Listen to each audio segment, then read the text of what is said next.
नमस्कार दोस्तों, आप लोगों का फिर से एक बार बहुत बहुत स्वागत है देश के सबसे नंबर वन न्यूज़ चैनल में। जी हाँ दोस्तों, इस वक्त की देश दुनिया की सबसे बड़ी खबरें निकल कर आ गई जो कि आप लोगों के लिए जान देना बहुत ज़्यादा ज़रूरी है। एक एक कर सारी बड़ी और अहम खबरें जानेंगे। आपको बता दें, सबसे पहले जो बड़ी खबर निकल कर आ रही है वो जमातियों को लेकर आ रही है। 250 जमातियों ने दिया अपना प्लाज्मा, उससे ठीक होंगे सभी कोरोना वायरस के मरीज। दूसरी बड़ी खबर में जानेंगे किस तरीके से साबित पात्रा अपनी गंदी हरकतों से बाज नहीं आ रहा, हिंदू मुसलमान करने में लगा हुआ है। तीसरी बड़ी खबर में जानेंगे लाइव संक्रमितों की संख्याओं को लेकर एक बड़ी अपडेट निकल कर आई है। किस तरीके से मुसलमानों ने यहां पर लाइव संक्रमितों को खून देने का वादा भी किया है और कर दिया है ऐलान, जो कि सोशल मीडिया पर काफी ज्यादा आजकल छाया हुआ। चौथी बड़ी खबर में जानेंगे किस तरीके से यहां पर आज प्रधानमंत्री पीएम मोदी ने मीटिंग बुलाई थी, उसमें उन्होंने सभी मंत्रियों से बात की और बताया है किस तरीके से ये लॉकडाउन चलेगा और लॉकडाउन के बीच में क्या क्या समस्याएं हो रही हैं, उनसे कैसे निपटारा होगा। पांचवी बड़ी खबर में जानेंगे जो मजदूर फंसे हुए उनके लिए एक अच्छी खबर निकल कर आ रही है, जो कि हम आपको विस्तार से बताएंगे किस तरीके से उन मजदूरों को घर भिजाने की कोशिश की जा रही है।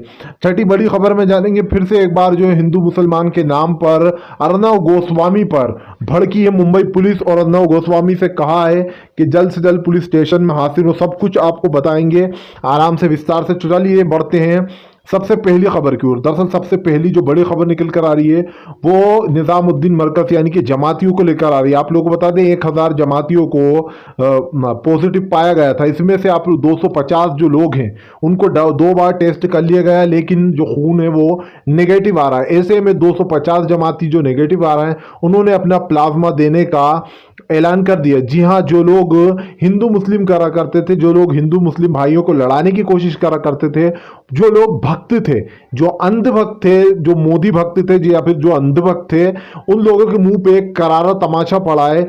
जिस तरीके से यहाँ पर जमाती 250 जमातियों ने ऐलान कर दिया कि वो अपना प्लाज्मा डोनेट करेंगे, क्योंकि जिस तरीके से यहाँ पर मुसलमानों ने हिंदू भाइयों का साथ दिया और हिंदू भाइयों ने हमेशा मुसलमान भाइयों का साथ दिया, ये हमारे देश की एकता बताता है। आप लोगों को बता दें 250 जमातियों ने जो कि 2 बार टेस्ट करने के बाद भी नेगेटिव पाया गया, अब उनका खून लिया जा रहा है और जो है बाकी कोरोना के जो मरीज हैं उनको बचाया जा रहा है उनके प्लाज्मा से। खैर चलिए बढ़ते हैं एक और अगली बड़ी न्यूज की ओर।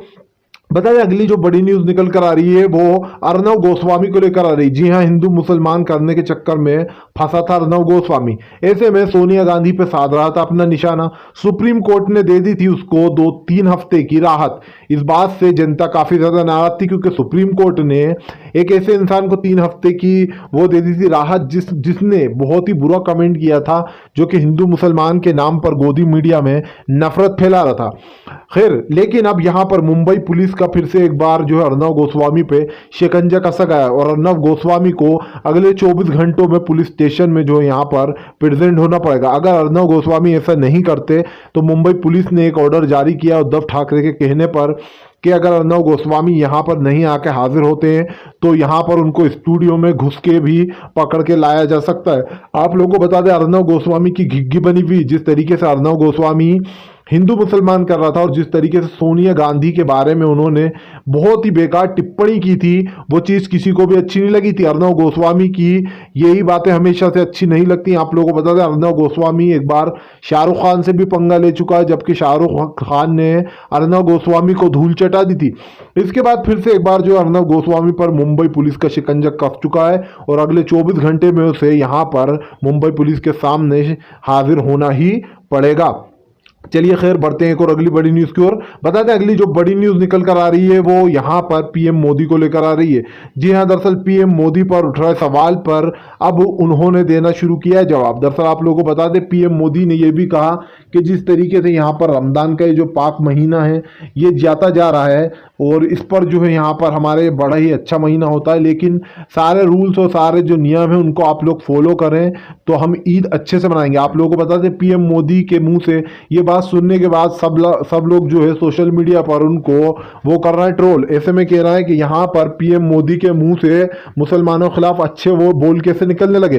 सभी हिंदू भाई भी जो है पीएम मोदी को ट्रोल करते हुए लिख रहा है कि आखिर पीएम मोदी ने आज क्या खा लिया है जो मुंह से इतनी अच्छाई निकालना है। वहीं पर कुछ लोग ये भी कह रहे हैं कि इतना बुरा जो करा है जो बाहर के बड़े बड़े देश अब पीएम मोदी पर उंगलियां उठा रहे हैं कि मुसलमानों को जिस तरीके से बदनाम करने की कोशिश की गई अब पीएम मोदी उससे डर चुके हैं, इसलिए वो जो है अब अच्छी अच्छी बातें कर रहे हैं। आप लोगों को बता दें, कई लोगों ने पीएम मोदी को ऐसे कमेंट करे हैं जिनको पढ़ने के बाद जनता ने उनका सपोर्ट भी किया है, क्योंकि यहाँ पर जिस तरीके से अभी हिंदू मुसलमान हो रहा था, पीएम मोदी ने एक भी बार चैनलों पे, इतने चैनलों पे संबोधित करने आए, लेकिन किसी चैनल पे ये नहीं बोला कि हिंदू मुसलमान जो हो रहा है इसको रोक दिया जाए।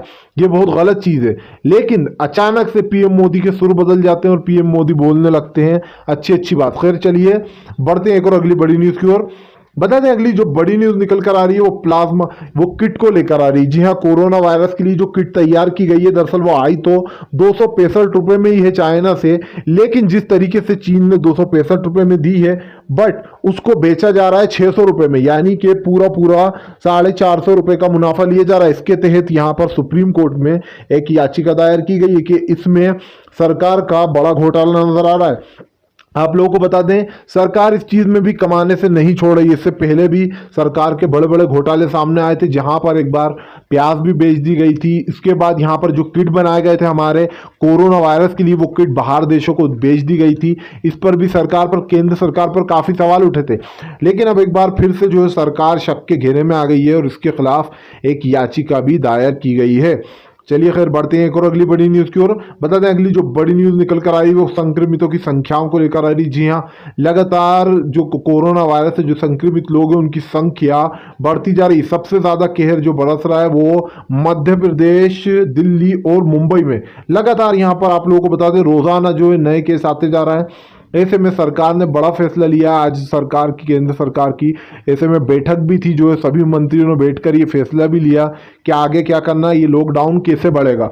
आप लोगों को बता दें लॉकडाउन खुलने का कोई आसार नजर नहीं आ रहा है, तो 3 तारीख तक के लिए जो ये बढ़ाया गया था, आप लोग ये सोच के बिल्कुल ना बैठे कि 3 तारीख को जो है लॉकडाउन खोल दिया जाएगा, क्योंकि जिस तरीके से यहाँ पर संक्रमितों की संख्या बढ़ती जा रही है, कहना गलत नहीं होगा कि आगे भी लॉकडाउन इससे आगे भी बढ़ सकता है।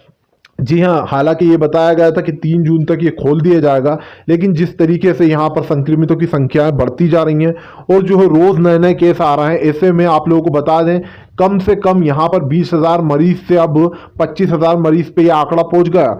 ऐसे में यहाँ पर सरकार पर बड़े सवाल उठ रहे हैं कि आखिर सरकार लॉकडाउन बढ़ाने के साथ साथ क्या कर रही है। वहीं पर दूसरी तरफ ये भी है कि यहाँ पर डॉक्टर अपनी पूरी कोशिश में लगे हुए हैं और जिस तरीके से सभी का प्लाज्मा से थेरेपी यानी कि इलाज करने की कोशिश की जा रही है, अगर इसमें सक्सेसफुल हो रहे हैं काफ़ी लोग, तो इसको और भी आगे बढ़ाया जाएगा और लॉकडाउन को और भी आगे बढ़ाया जा सकता है। खैर चलिए बढ़ते हैं एक और अगली बड़ी न्यूज़ की ओर। बता दें अगली जो बड़ी न्यूज़ निकल कर आ रही है वो असदुद्दीन ओवैसी को लेकर आ रही। जी हाँ, असदुद्दीन ओवैसी ने बहुत ही भावुक एक स्पीच दी, जहां पर उन्होंने बोला जिस तरीके से हमारा पाक महीना चल रहा है, सभी यानी कि सब मुस्लिम भाइयों का जो पाक महीना चल रहा है, इसमें 1 महीने की इबादत भरपूर करते हैं मुसलमान भाई। तो ऐसे में यहाँ पर मुस्लिम भाइयों के लिए असदुद्दीन ओवैसी ने कहा है कि आराम से अपने ही घर में नमाज अदा करें, तराबी आप बराबर पढ़ें। ये ना सोचें कि आपको घर में सवाब नहीं मिलेगा, आपको उतना ही सवाब मिलेगा जितना कि बाहर मिलता था। असदुद्दीन ओवैसी ने यह भी कहा कि बाहर ना जाएं, क्योंकि बाहर आपको खतरा हो सकता है और आपके साथ साथ आपकी फैमिली को भी खतरा हो सकता है। ऐसे में नमाज रोजे का पूरी अदा करें और दुआओं में ये ज़रूर माने कि ये जो हमारा संकट आया है हमारे देश पर, इस ये जो है जल्द से जल्द दूर हो, कोरोना वायरस ख़त्म हो और ज़िंदगी वैसी पहले जैसी बहाल हो जैसे कि लोग पहले घूमा करते थे। खैर चलिए बढ़ते हैं एक और अगली बड़ी न्यूज़ की ओर। बता दें अगली जो बड़ी न्यूज़ निकल कर आ रही है वो शिवराज सिंह को लेकर आ रही है। जी हाँ, शिवराज सिंह लगातार शक के घेरे में आती जा रही है। शिवराज सिंह सरकार दरअसल मध्य प्रदेश में जिस तरीके से कोरोना के संक्रमित लोगों की संख्या बढ़ती जा रही है, उसको लेकर शिवराज सिंह हाथ पे हाथ धरकर बैठा है। दरअसल आप लोगों को बता दें शिवराज सिंह पर सवाल उठ रहे हैं कि आखिर शिवराज सिंह सरकार कर क्या रही है। पहले कमलनाथ जी की सरकार को गिराया गया, उसके बाद शिवराज सिंह ने अपनी सरकार बनाई, लेकिन उनका सारा ध्यान सरकार पर ही जा रहा है। इस तरीके से सवाल उठ रहा है कि आखिर मध्य प्रदेश में इतनी वृद्धि क्यों हो रही है, संक्रमितों की संख्या लगातार बढ़ती जा रही है। आप लोगों को बता दें रोज के जो टेस्ट हो रहा है वहां पर बस 100 से 150 लोगों को टेस्ट की जा रहा है, जबकि रोजाना कम से कम 10 से 20 हज़ार या 1 लाख के लगभग टेस्ट होना बहुत ज्यादा जरूरी है। ऐसे में संक्रमितों की संख्या पता नहीं चल पा रही है और केस जो है लगातार रोजाना बढ़ते जा रहा है। खैर चलिए बढ़ते हैं एक और अगली बड़ी न्यूज़ की ओर। बताते हैं अगली जो बड़ी न्यूज़ निकल कर आ रही है वो सभी मजदूर भाइयों के लिए आ रही जो कि यहाँ पर लॉकडाउन में फंसे हुए हैं। दरअसल सभी मंत्रियों ने बैठकर, सभी सरकार ने पीएम मोदी के साथ बैठकर ये वार्तालाप की है सभी देशों के लोगों ने कि जिस तरीके से यहाँ पर हमारे इंडिया में जितने भी मंत्री वगैरह हैं, जितने भी यहाँ पर सीएम है, सबने बैठक की और उसमें बताया गया है कि जिस तरीके से मजदूर परेशान हो रहा है, इनकी जो परेशानियां बढ़ती जा रही हैं, इनके लिए एक ट्रेन चलवाई जाए। जी हाँ, एक ट्रेन चलवाई जाए और इनको अपने अपने घर सुरक्षित पहुंचाया जाए। दरअसल आप लोगों को बता दें, जब से लॉकडाउन लगा है 2 महीने के लगभग होने वाला है और तब से ही जो है ये सारे मजदूर फंसे हुए हैं। ऐसे में ये भीड़ बेकाबू हो रही थी अभी कुछ दिन पहले, लेकिन इनको समझाया गया, उसके बाद इन लोगों को समझ में आई बात। लेकिन जिस तरीके से मजदूरों के साथ अन्याय हो रहा है, परेशान हो रहा है, उनका ध्यान सबसे पहले रखना चाहिए। दरअसल इन लोगों को ना ही खाना मिल पा रहा है ढंग का, ना ही पानी मिल पा रहा है। खाने में जो है ज़बरदस्त घोटाला चल रहा है। खाना शाम का सुबह का एक टाइम मिलता है जो कि इनको सड़ा हुआ मिलता है, खट्टा खाना इनसे खाते नहीं बनता है। और भी जो कुछ लोग ऐसे हैं जो कि पैदल निकल रहे थे अपने घरों के लिए, ऐसे में उन लोगों को वापस लाया गया। तो काफ़ी परेशानियां इनकी देखते हुए सरकार ने ये फैसला लेने वाली है कि इनके लिए ट्रेन चलाई जाएगी या फिर नहीं चलाई जाएगी। खैर चलिए बढ़ते हैं एक और अगली बड़ी न्यूज़ की ओर। बता दें अगली जो बड़ी न्यूज़ निकल कर आ रही है वो मुंबई को लेकर आ रही है। जी हाँ, मुंबई में उद्धव ठाकरे ने कसा है शिकंजा सभी पूरी गोदी मीडिया पर। तो बदल गए हैं यहाँ पर, आप लोगों को बता दें, रजत शर्मा के सुर। दरअसल रजत शर्मा जो कि ज़बरदस्त तरीके से तबलीगी जमात और दिल्ली जितने वो लोग थे तबलीगी जमात के, उनको बदनाम करने में लगे हुए थे। शरद शर्मा ने कहा था, रजत शर्मा ने, कि यहाँ पर स्टेशन के पास जो स्टेशन था जानबूझकर वहाँ पर मदरसा मस्जिद थी इसलिए भीड़ लगी थी।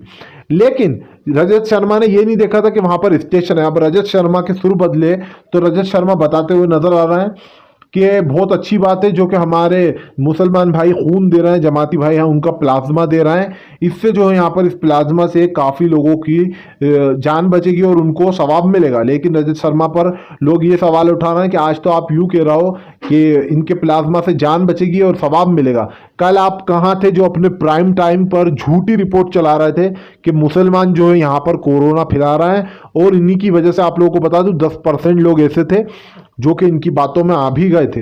और ये बात सच है कि यहाँ पर सबसे बड़ा हाथ गोदी मीडिया का है हिंदू मुसलमान कराने में। इस पर लाखों लोगों के सवाल उठ रहे हैं कि आखिर गोदी मीडिया के एकदम से सुर कैसे बदल गए। चाहे वो साबित पात्रा हो, चाहे वो, आप लोगों को बता दें, ये सब लोग जो है यहाँ पर हिंदू मुसलमान कराने लगे। साबित पात्रा अभी भी लगा हुआ है जहाँ पर वो अभी भी ऐसी ऐसी हरकतें कर रहा है, ट्विटर पर झूठी झूठी बातें ट्रेंड करा रहा है और इस तरीके से हिंदू मुसलमान करा रहा है। जहां पर आप लोगों को बता दें सब्जी के ठेले पर भी साबित पात्रा के निशान पाए गए, जहां पर बताया जा रहा है कि फल की दुकान पर नफरत फैला रहा था साबित पात्रा। अब ऐसे में मोदी सरकार पर काफ़ी ज़्यादा सवाल उठा कि आखिर मोदी सरकार इस पर कुछ करती क्यों नहीं है। जिस तरीके से हमारे देश जो कि सेकुलर कंट्री में आता है, यहाँ पर हर समाज हर धर्म के लोग रहते हैं और सभी त्योहारों को बड़े हर्ष और उल्लास के साथ मनाया जाता है। लेकिन ये कहना गलत नहीं होगा कि जब से ये गोदी मीडिया आई है हमारे देश का बेड़ा गर्क करके रख दिया। ऐसे में यहाँ पर गोदी मीडिया पर अब मुंबई में तो उद्धव ठाकरे ने अच्छी कसी है लगाम, सभी जो है यहाँ पर अपने सुर बदलते हुए नजर आ रहा है। तो अगर आप भी दिल से पीएम मोदी की इन सभी नीतियों का दिल से विरोध करते हो तो इस वीडियो को दिल से लाइक करके हमारे चैनल को दिल से सब्सक्राइब करो और इस वीडियो को ज्यादा से ज्यादा शेयर करो ताकि हमारे हर भाई के पास ये पहुंच पाए और वो गोदी मीडिया से बचा रहे।